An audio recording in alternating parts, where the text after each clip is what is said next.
Folks, it is Memorial Day weekend here in the United States, and with that, we have got quite a memorable weekend ahead as the Reds and Guardians face off against some pretty great opponents as the Reds head to Wrigley Field and the Guardians host the St. Louis Cardinals. In MLS play, FC Cincinnati is headed to the Mile High City to take on the Colorado Rapids, and the Columbus Crew are once again on the road back at it as they face Nashville in the Music City, 8:30 on Sunday. Hello everyone, I'm Mahirson Hassan, and welcome to another episode of Buckeye Sports Breakdown.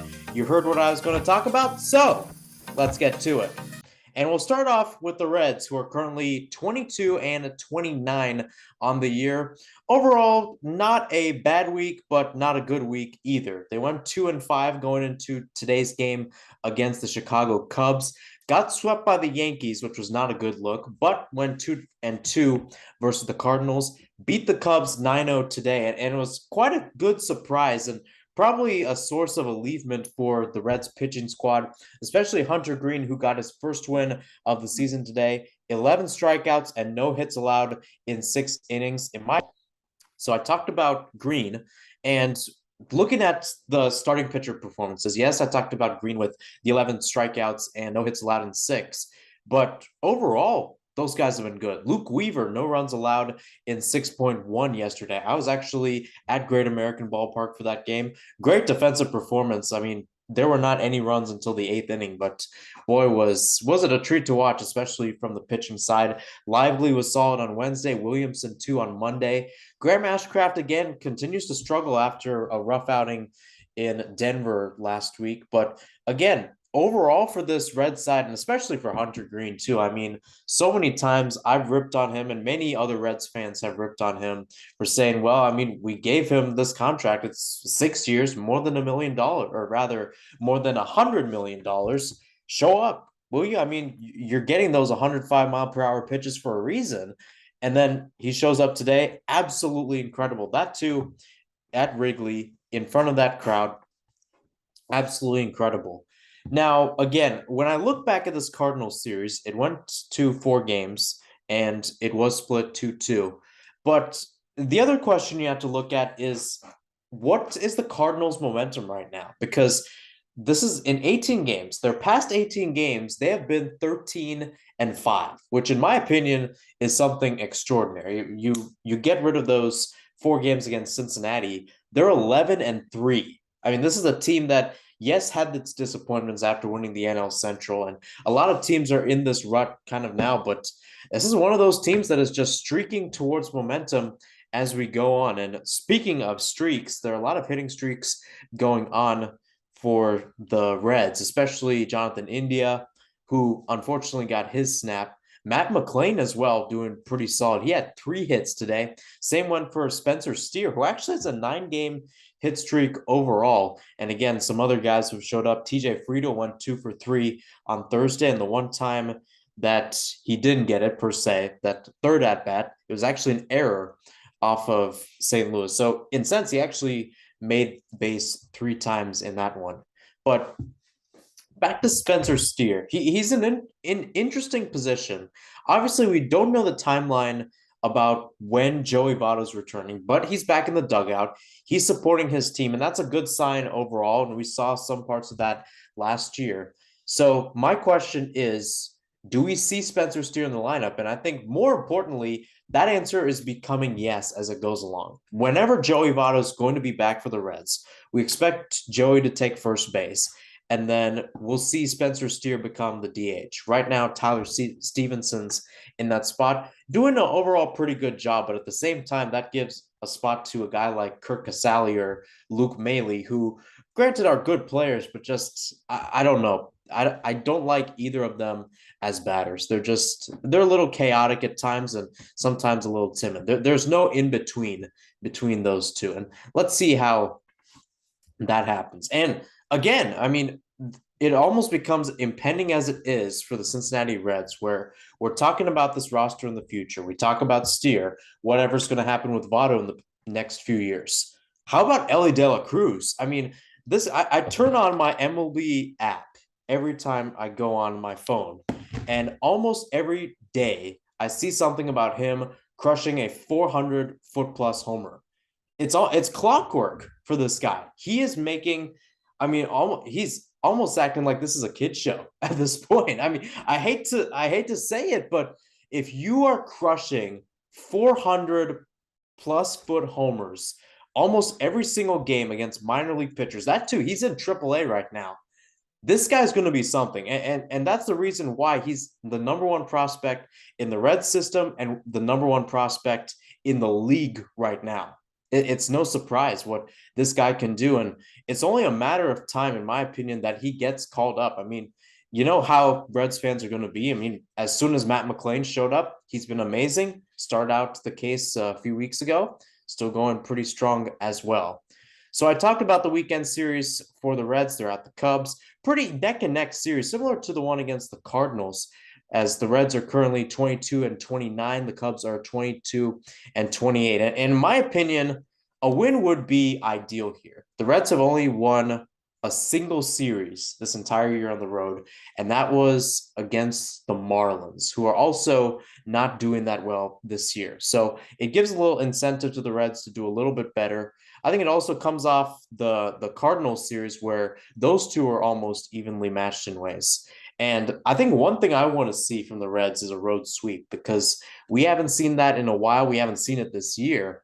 And it gives confidence to David Bell's side that, yes, even though they are 7 games below 500, if you can get a little bit of something going, just a little bit of confidence, something to maybe get you to about 500 or so, and get at least some confidence inside yourself. Because again, there's the side that, the Reds give some hope, and then come late August, early September, we can say, all right, we're throwing in the towel and this team's not making the playoffs. But again, this is a statement trip, both here at Wrigley, with a chance to pull off the road sweep for a team or rather the Reds, who have been 8-15 on the road this year. And then you've got a matchup at Fenway when this team goes to face the Red Sox. Again, another team that's been a little bit disappointing this year, just above 500. So on to the Guardians, and very similar to their Ohio counterpart, they are also below 500 by 7 games, 21 and 28 on the year. And it was a dismal weekend, not too good, in my opinion. 1-5, swept versus the Mets, and then 1-2 versus the White Sox. And again, all close matchups in the Big Apple, as they were all decided by a run. The first one went to extra innings. And here's probably the most interesting point about this Guardians team, where the pitching crew, the bullpen, when it comes to delivering and finishing the game, you have to rely on them. And at the same time, they found a way to screw it up.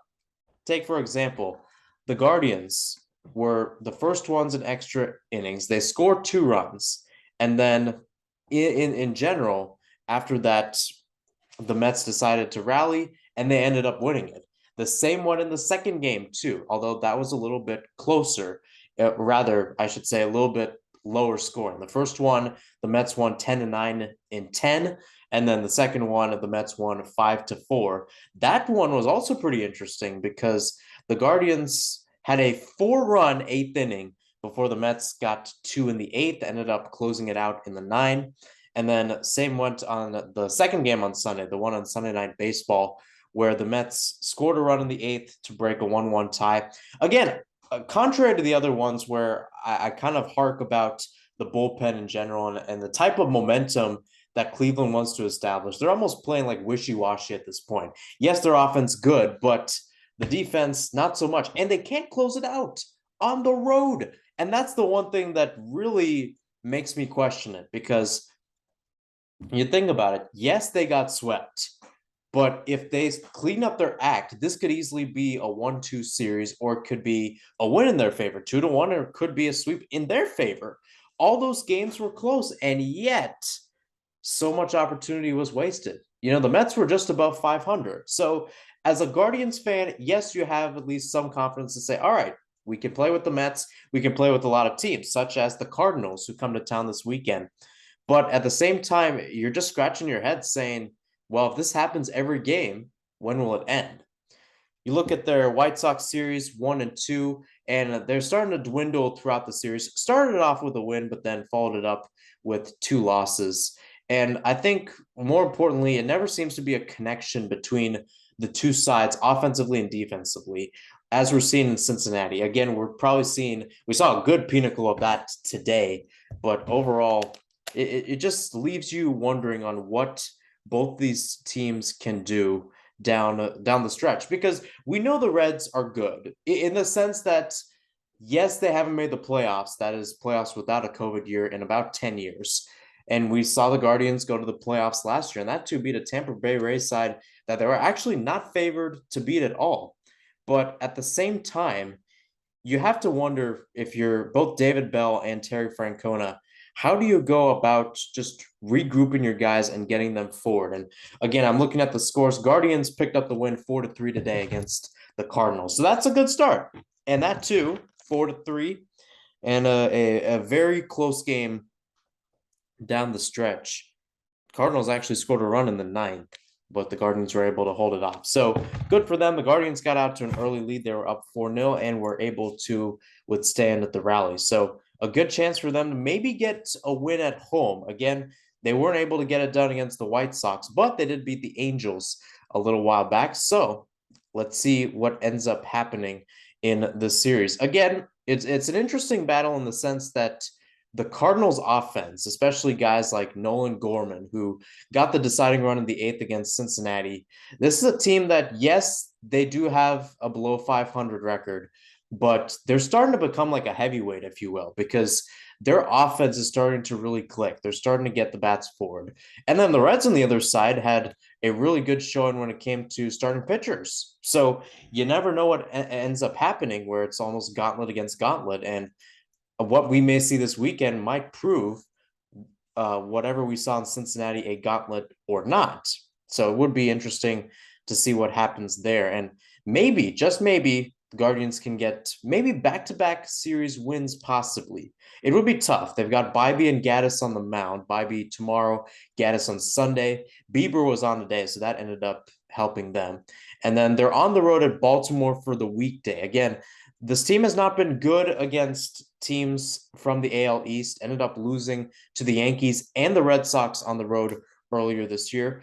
It could be a different story, but at the same time, that AL East is rather unpredictable. But nonetheless, if the Guardians can get a series win against one of those two teams, then I'll be speaking with much more confidence about them next week, when you have more schedules down the way and you have more teams that are trying to get forward. And I think more importantly, when you enter the stage where you're towards the quarter part of the year, which we're approaching now, actually, we're a little bit past that. So we're approaching we're about a third of the way through the season. We're going to be that, especially by the end of next week, or rather when I see you again in 7 days. So it will be interesting to see what exactly happens, and more importantly, how we can assess these two teams at such a pivotal moment in the season. So we move away from the baseball diamond and we're back to the soccer pitch, where FC Cincinnati and Columbus Crew will be in action this weekend and on Wednesday.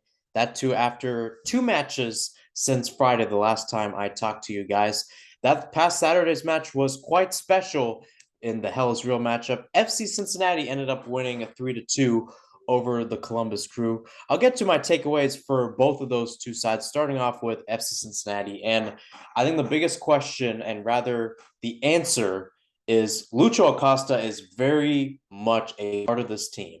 Again, it didn't seem like that early on when, a lot of the other guys, that is, defenders on set pieces or the midfielders that were going forward. But more and more, we've seen Lucho Acosta be playing a pivotal role in this team, as he's done for quite a few years now. And I think the pinnacle of that came this past Saturday. More than just being the attacker, more than just being the captain, wearing the number 10 on his back, he's being the engine of this team. He's the one driving in goals. He had 2 of them, one from the spot and then one inside the box. And he got the ball back, got the energy to take the ball back from Columbus goalkeeper Patrick Schulte, and then eventually Junior Moreno put it away for the third. Definitely a good sign for this FC Cincinnati side. And I think more importantly, we've seen this team have so many one goal wins, not too many dominant ones where they've been able to run away with it, as has been the case with many Supporter Shield winners, or at the very least, Supporter Shield leaders throughout the year. FC Cincinnati's still playing it close, but they're a very gritty team down the stretch. And I think some of it comes down to their striker, Lucho Acosta, even getting out of dribbling phases. He may have two or three guys on him, and he's able to dribble it out. He's able to find the open space, get some chances, almost scored a goal in the US Open Cup on Tuesday. So the more I see Acosta, the more I realize he's a pivotal role of this team. And I know I don't have this on my sheet, but I think to that point, you have to ask the question, does FC Cincinnati's time frame to whatever it is, win Supporter Shield, win either Open Cup or Leagues Cup, win MLS Cup, does it ride around the fact that Lucho Acosta is with this team? Because you have to understand he's in his 30s. He's played in MLS for a long time, went on a stint outside, and now he's back. There are some players that decide to leave. I don't think Lucho is one of those guys. He'll definitely stay in Cincinnati. But at the same time, he doesn't have too many years left in this league. And it just feels like the moment he leaves, then FC Cincinnati is tasked to find another number 10. Granted, they can find it. And you think about it, after Brenner leaves, they will have a DP spot open. Furthermore, they might use it to get a new number 10 to replace Lucho Acosta. And we've seen it in other places, like Columbus. Federico Higuain, captain, the number 10 of that squad. Pipa does well. Pipa retires. And then you take in Lucas Zelarayan. The team, if anything, actually got better. They won an MLS Cup in 2020. So you never know what can happen with two sides in that regards with your number 10. Again, we've seen places and other circumstances where it hasn't worked, right? Atlanta gets rid of Miguel Almiron. He heads to Newcastle United in the Premier League. They replace him with Pity Martinez, who is nothing like Miguel Almiron. So again, it would be an interesting feat should it happen. Again, this is probably just to get you guys thinking. I don't think it happens this year.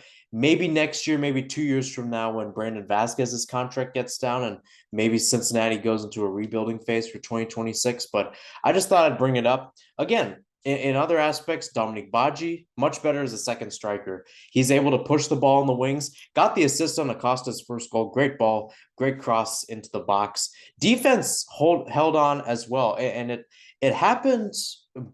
It happened on Saturday. It also happened on Tuesday when they played New York Red Bulls on the road in the US Open Cup, where, yes, they have the physical talent. They're able to build the walls, but I think some of it may also just come through a mental phase as well. You realize that even when they're tied, even when the team's attacking, and this was the case against the Red Bulls too, just looking at that Open Cup matchup where, yes, they allow that equalizer. They go to extra time, and Red Bulls had majority of the chances that period, and they were just able to stand still overall. Credit to them for what they have done. And again, Roman Celentano, not tested much in that Hellsville matchup, but he came up clutch. I mean, he pushed that ball over. There was a header back post, and he was able to parry it away. And I think that in itself was the reason why FC Cincinnati got 3 points, because not every goalkeeper, let alone a guy in his early 20s who is in his second year in MLS, second year in professional soccer in that regards, is able to make that save. So credit to Roman and what he did over there. He's the reason why FC Cincinnati got 3 points. Onto the crew. And once again, I've talked about how Lucas Zelarayan has been the engine of this team, and you have to watch what he does. Same thing. He got a goal there. And the one thing I will say that is, if there was a flaw that FC Cincinnati exposed in Columbus, and I didn't really talk about last week, it was the idea of possession overall. When FC Cincinnati is, and I especially saw this in the first half, when FC Cincinnati had the ball, they would take it up, and in a sense would almost make Lucas Zelarayan not show his strengths because he's back defending, or he's back finding an open space and his teammates can't find him. So the more important thing is avoid going to Lucas Zelarayan.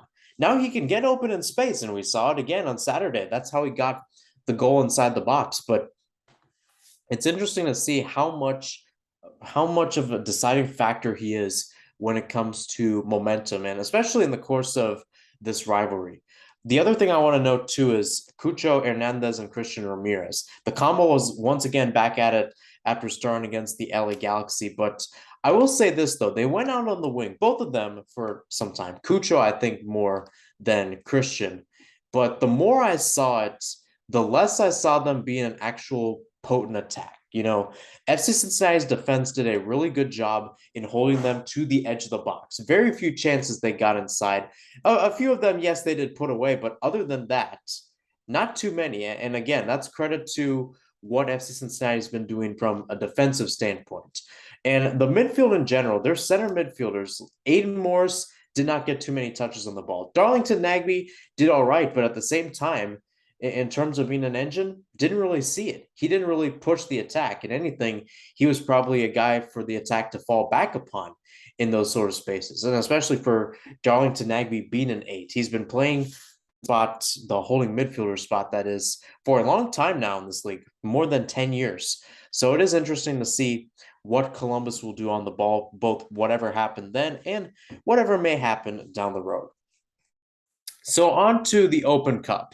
Again, FC Cincinnati and Columbus both went on the road. The Orange and Blue beat the Red Bulls 5-3 in penalty kicks. It ended out 1-1 in regulation. They will be on to the quarterfinals, and they'll actually play the Pittsburgh Riverhounds, who beat the Columbus Crew at home 1-0.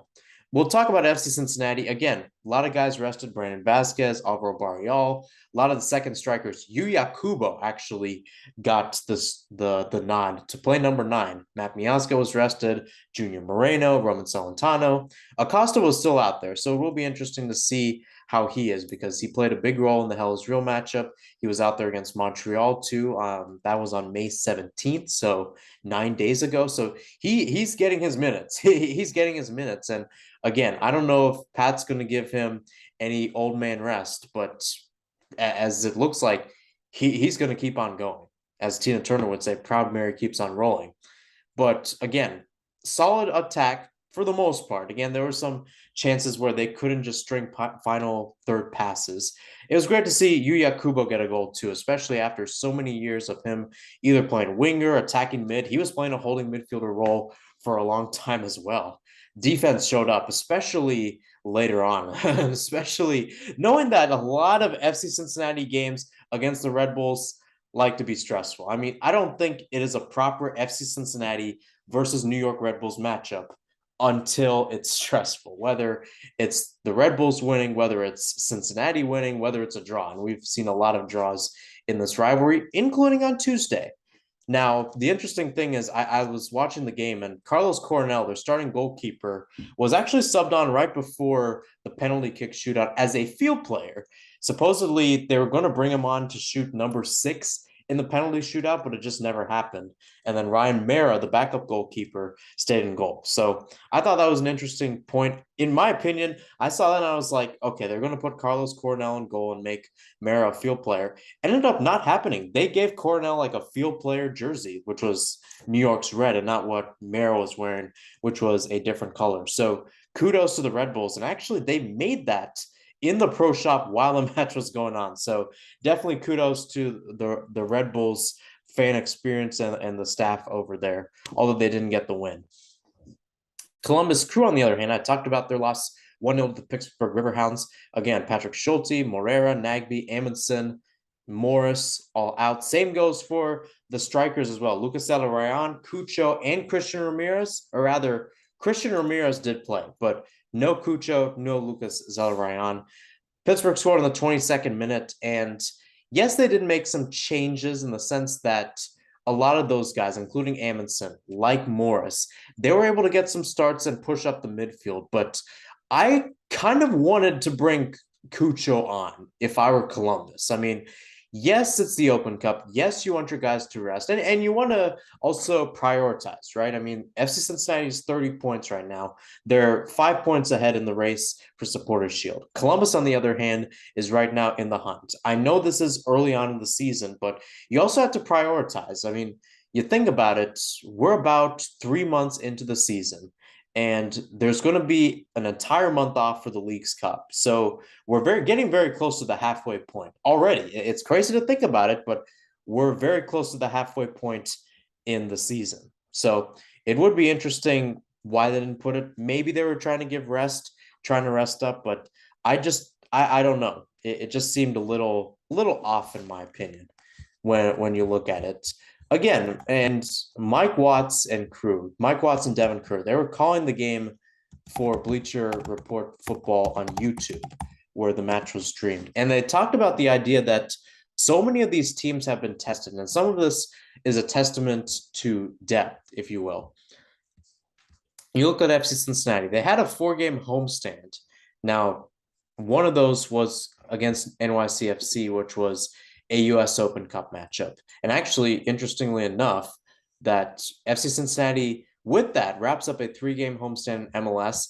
They do not play back-to-back games at home, except for a couple of times this year. One of them is they host Chicago, and then they host Pittsburgh in that Open Cup quarterfinal. The other one is in July when they host Nashville, and then they host Sporting Kansas City for the first game of League's Cup. So both of them are not MLS based. So it's an interesting schedule for the team that's leading the Supporters Shield race in what they can do down the stretch. But you look at their schedule, yes, they had a lot of games at home, but they had 5 matches overall.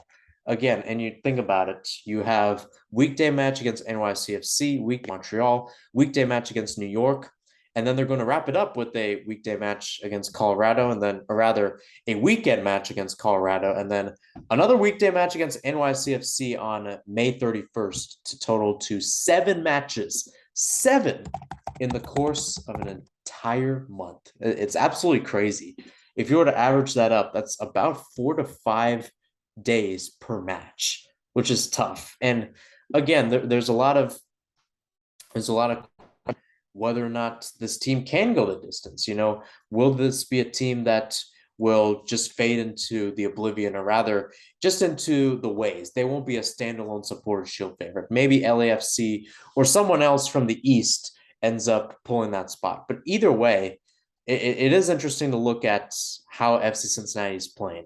Columbus, on the other hand, I talked about their matchups in general. They've also had 5. Start off with the victory on the road, beating Loudoun United, DC United's affiliated team, 5-1 in Open Cup. Then they played Orlando at home, LA Galaxy at home, went to Cincinnati to play Hell is Real, went to Pittsburgh on Wednesday, go to Nashville this weekend, and then they're back Wednesday, May 31st, to Rapids. So yes, you may have noticed, but Cincinnati and Columbus are both playing the Rapids. Cincinnati this Saturday at 9:30 Eastern, and then Columbus this Wednesday at 7:30 Eastern. We'll start off with the orange and blue first. First road game for the team since April 29th when they faced the New England Revolution. I talked about the homestand before. Colorado on the other side, they're in a little bit of a slump. 2 losses recently against RSL, both of which were at home. 3-2 on Saturday in MLS play, and then 1-0 in Open Cup. And you think about it's interesting to note, because if you look at other teams, or rather other opponents in the Mile High City, you look at the Broncos, you look at the Rockies, it doesn't matter who goes there, and especially when Cincinnati teams go to the Mile High City, there always seems to be the notion that it's going to be a tough place to play. And you think about it, the Reds, their pitchers struggle in Denver. The Bengals, it's been a while since they beat Denver. And it was the case for a very long time until Joe Burrow and crew were able to break it. And then it's just recently where the Bengals have started to get their confidence going in the Mile High City. You can't really say that with Colorado Rapids, with both. Now, they did beat Cincinnati, I believe, don't quote me on this, but in 2019, either 2019 or 2021, FC Cincinnati went to Colorado and played them. And it was Colorado that ended up getting the victory. I'm doing my research on that right now. But either way, it would be an interesting place to play. They actually met up in 2021 here in Cincinnati. Colorado won that 2-0. It was also the first game at TQL Stadium where the stadium had full capacity as well. You may remember that the first few games they were doing partial crowds because of COVID. I'm trying to see if FC Cincinnati has played in Colorado. They did not play there in 2022. So if I were to guess, it would probably be in 2019, since 2020 was a weird year, not just for us in general as general people, but for the teams as well. I think they ended up playing. Yes, they did. So, and that was actually in early June. Colorado ended up winning it 3-1. So, still around the same time of year, you're going to get the same atmosphere in the Rockies, and it will be interesting to see what goes down. I think FC Cincinnati, knowing the experience they have in terms of over the top balls, in able to play in an aerial game as well. You have to understand that because it's Colorado, there's a chance the ball's a little bit more powerful and it goes a little higher and levitates as such. So would be interesting to maybe see how free kicks work, especially with Lucho Acosta, who's in an Olympico this year. Brandon Vasquez in front of goal. I mean, it just feels like Brandon Vasquez is going to score a goal in that game. I don't know why, but it just feels like it down the stretch. So it should be interesting there. Colorado, those known for their late drama. I mean, this was a team that tested Roman Berkey, who, mind you, is a goalkeeper who once played for Borussia Dortmund, one of the most prominent teams in Europe, one of the most prominent teams in Germany for sure. So this is a guy that's been through a lot, and at the same time, Colorado just put him through a meat grinder in the sense that they just fired shots at him. And again, Roman Berkey, world-class goalkeeper, he showed up, but again, the equalizer for Colorado was just an absolute smash by Michael Barrios. And again, nothing Berkey could do about it. And Roman Celentano could get the same testing in general. I want to see what this team does away from home, though. You know, we saw their victory against Nashville. We saw the draws against New England. At the same time, we've also seen that loss against St. Louis, where, granted, Colorado's not going to have the same crowd. They don't have that many people. They don't have that many percentage of people in the stadium. That is in terms of seat capacity, right? For example, they have an 18,000 seat stadium. You're looking at about 15,000 people showing up. St. Louis, a 22,000 seat stadium, every seat is filled.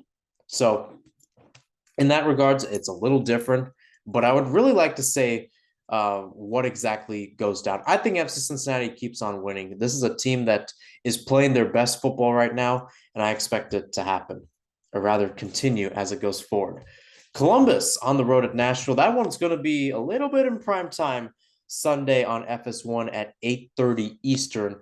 It's good for this team overall to get some national attention because I've been harping about it. I haven't harped about it in a while, but I've definitely talked about the idea that this team really needed to get something going forward, whether that be whether or not getting Kuchok and Christian there. Like I said, we saw this earlier, and I talked about it earlier, the idea of the two-striker system. We're seeing both of them star in a three-front, so kind of sort of like that overall. But it would be interesting to see where the second gear works, because I talked about Kuch and Ramirez. Nashville also has it as well. Schaffelberg, Alex Muyl, Fafa Picault, guys who have been in the league for a while and have almost been imported to Nashville to show that. Couple that with a guy almost like Lucas Ryan, former MVP, last year's MLS MVP, Hani Mukhtar from Germany. So it's a matchup that's very like for like in that regards. And I'd be very interested to see what ends up happening down the stretch. Looking at Wednesday's games, FC Cincinnati goes to the Big Apple to take on NYCFC. Columbus Crew will host Colorado this Wednesday. Let's see what ends up happening in the Mile High City first, and that will probably decide my opinion on who ends up winning on Wednesday between the Crew and Colorado.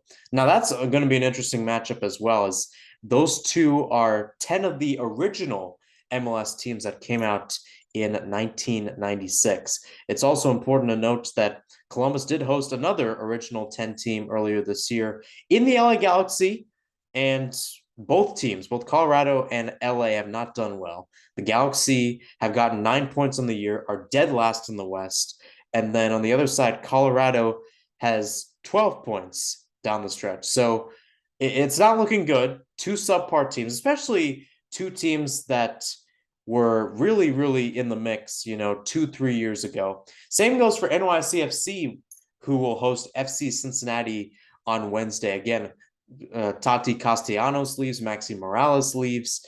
And despite both of them being quite a big presence, that is, for a team, bringing them the MLS Cup a couple of years ago, they just haven't looked the same since with the pieces they have. Again, not to mention the fact that you don't have too many of your players. I mean, James Sands, Keaton Parks, they've been in talks to go outside in other places. Sean Johnson, no longer their goalkeeper. A Bear is now in Seattle. So you never know what can happen from time to time. And we've seen it with teams like NYCFC where they've been in the spotlight. They've been MLS contenders this entire time.